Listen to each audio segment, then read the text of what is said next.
People. Que pasa, sapa, say what they do. Now, people, this one is called It Happened Again. It happened once more again because, again, we see an next little 11-year-old, you would pick up some talk. We are speaking about a place called Arnette Garden. I am speaking about in a community that is called Mexico. Now, people, when you hear the name Mexico, don't think that it is South or Central America. Don't think that it is a Spanish-speaking country. We are speaking about Mexico. And people, I don't know if you've heard a lot of dancehall artists singing about Mexico. I am speaking specifically Vybz Kartel has a song where he says, because my heart like Mexico.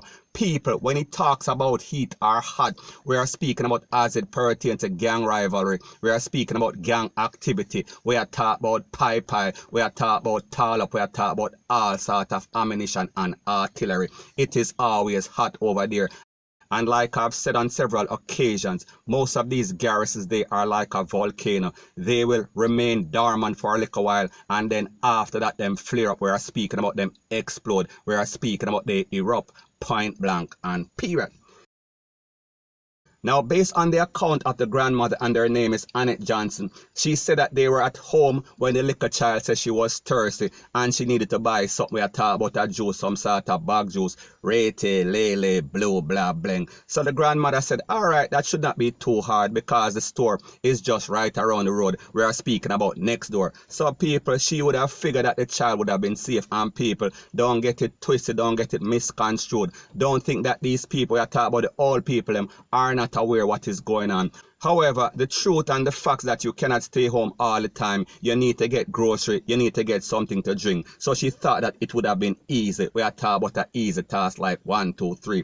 However, she was wrong. So based on the information, it is said that she gave her $100 to go to the store, which is next door, like I said before. And after the child left, she heard some pie. We are talking about some loud sound. We are talking about some explosion. And automatically she thought that something was wrong. We are talking about her granddaughter came to her mind, and when she went outside to see what was happening, she saw the granddaughter stumbling coming down the road, basically pick up a tack. Now people, let me ask you this question. When we talk about these new millennials, we are talking about shooters out there. It seems as if they are indiscriminate because based on the information that is said, it is said that this was done by some rival. We are speaking about some persons from some adjoining community that basically have some sort of gang rivalry as it pertains to Arnette Garden, and people like them say when they came, they were firing indiscriminately. That means that any and everybody could basically pick up that, including picnic, including old lady. So people may talk about some equal opportunity shatter. Them not care who get it, point blank and period. Now people, don't get it twisted, don't get it misconstrued. I know that a lot of times we hear these stories and we say to ourselves, these people must be some madmen, these people must be some deranged lunatic running around with all sort of high power rifle. And people, the truth and the facts that it is just a gang policy. So the point that I am trying to make is that these rivals are just doing to those persons in that community of Arnette Garden. We are talking about Mexico to be specific. They are doing to them what more than likely the shotters from Arnette Garden would have done to their community. We are speaking about firing pie indiscriminately. So people like me say, it is an eye for an eye. It is a tooth for a tooth. It is do unto them as they would do unto you. So people, like the saying goes, don't start no ish, won't be no ish, because once the ish start, it is like an avalanche. It is not going to end until total. We are speaking about devastation, point blank and period. And people, in this case, that is the case. So people, the moral of the story is this. It seems like persons in the garrison are held hostage. They are under siege because if you know and understand anything about the garrison life, people live from hand to mouth or even less. That means that if them want a bread, if them want a juice, more than likely there is no sort of electricity and sometimes no sort of fridge, nothing. So therefore it is as needed.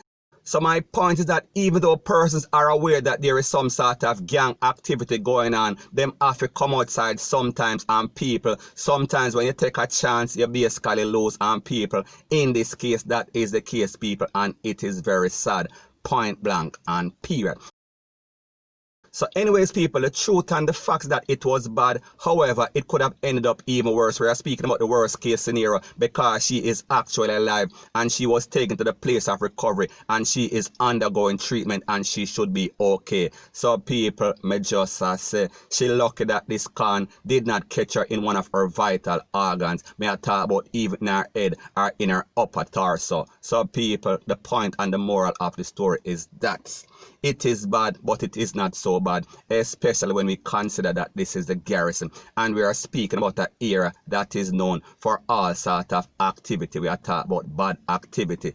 So the point that I am trying to make is that if you live in these places and you facilitate this type of activity, if you accommodate and shield this type of GUNMEN in your era, whatever happens to you, basically, I am not saying that you deserve it. However, you basically call it down upon yourself.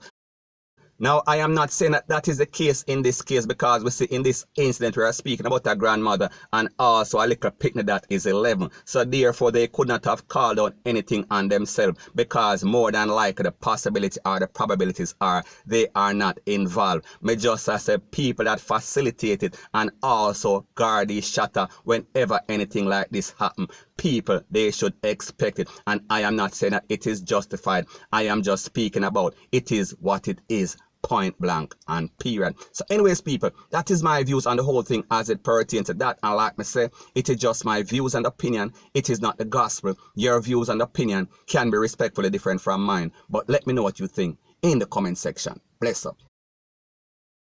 Now, before I move to the next part of my video, please subscribe to my next channel. It is called Jamaica Dancehall Source, and people, I'll be uploading news items on that channel as of today. Also, I'll be pinning the link to that channel in the description of this video. And please subscribe to this channel. We're speaking about True Jamaica Buzz. And when you subscribe, please press the notification bell or icon and also press all in the option.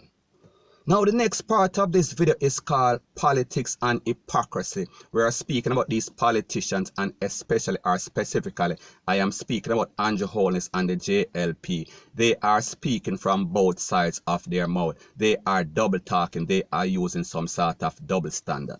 Now, based on the information, it is said that the government of Jamaica was given a proposal to build a new prison. And people, it sounds like this proposal is coming from, we are speaking about the UK government once again, one more again. Because if we remember, in 2015, the then Prime Minister, we are speaking about David Cameron, he offered the government of Jamaica for help to build a prison in Jamaica.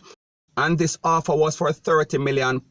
However, there was a stipulation, and the stipulation is this. All prisoners, we are speaking about Jamaican that are doing time in the UK, would be transferred to Jamaica and basically finish up them time. So therefore, they would not have to go through any sort of deportation policy or process. So anyways, back then in 2015, the JLP, who was the opposition at the time, opposed. We are speaking about the proposal. They say that they did not want it. However, fast forward 2020, it seems as if they are seriously considering this proposal from the UK government, I think, for this prison. So people, let me ask you a question. What changed from 2015 to 2020 other than the 5 years? Is it a change of heart, or is it the fact that based on the information that was divulged as it pertains to that prisoner, may I talk about Noel Chambers, is that the watershed moment? Is that the reason? Is that justification for the government of Jamaica now accepting a new proposal when they did not accept the one back in 2015? People, is that hypocrisy, or is it the fact that based on the system in Jamaica, we are talking about the justice system, we are speaking about the Department of Correction? Is it because that these jails, we are talking about Tower Street, we are talking about GP and the rest of them, is it the fact that they are outdated? Is it the fact that those facilities we are talking about, them big yard was built back in the slavery day and they were used to house, we are talking about slaves that were supposed to go on auction? People, does it need an update? Does it need to be revamped? Does the whole system of justice and Department of Correction needs to be revamped? Is it time now, or is it hypocrisy? People, let me know what you think in the comment section. So anyways, people, that is my views on the whole thing as it pertains to that. And like me say, it is just my views and opinion. It is not the gospel. Your views and opinion can be respectfully different from mine. But let me know what you think in the comment section. Bless up.